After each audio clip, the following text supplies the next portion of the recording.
In October's AILA Interview of the Month, family advocate at Casa, Esperanza, Teresa discusses how fear in the immigration community can prevent crime from being reported, and how legislation to stop sanctuary cities can harm the community.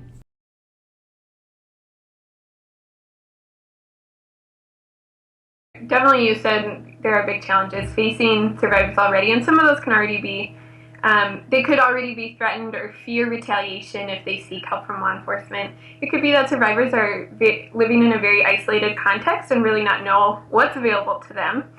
But we also know that Latinas and their family members, the number one fear they have of reporting to law enforcement is fear of deportation. And so we as an organization, as professionals, are invested in creating healthy families and healthy communities, and that includes safety. We also know law enforcement is often the first point of contact, and that is critical because they can be that first connection for connecting survivors to valuable resources and reaching safety. So when legislation penalizes sanctuary cities, we really jeopardize that relationship between the community and law enforcement. And really that can be a matter of life or death.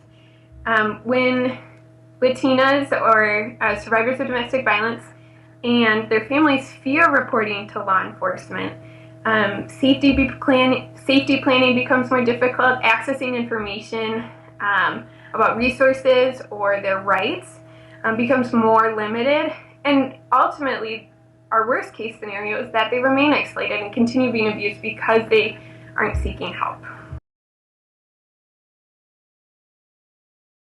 Yes, I think of Adeli right away.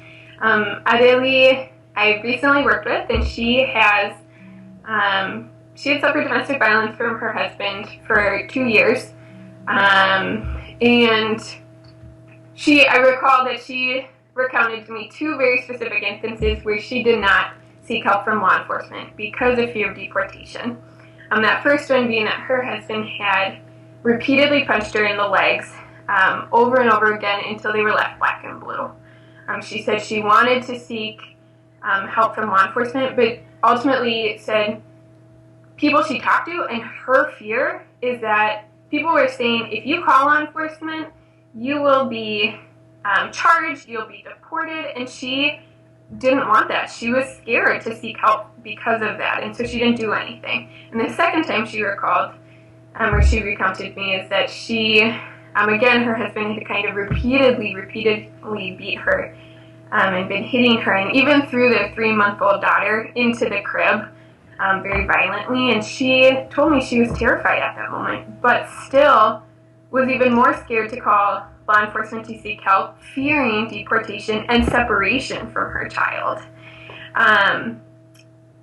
So Adeli's case is a clear example of fear of deportation being a primary obstacle for her seeking help from law enforcement.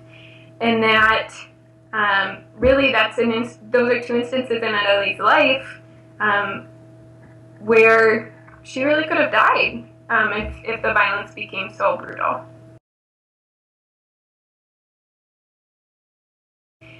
We believe that social capital is one of those tools that will help end domestic violence, and we really talk about that social capital being building trust and connections between survivors and community, and that includes law enforcement, right? As I said, law enforcement can be that first critical point of contact in connecting survivors with resources and advocacy that ultimately can secure them safety.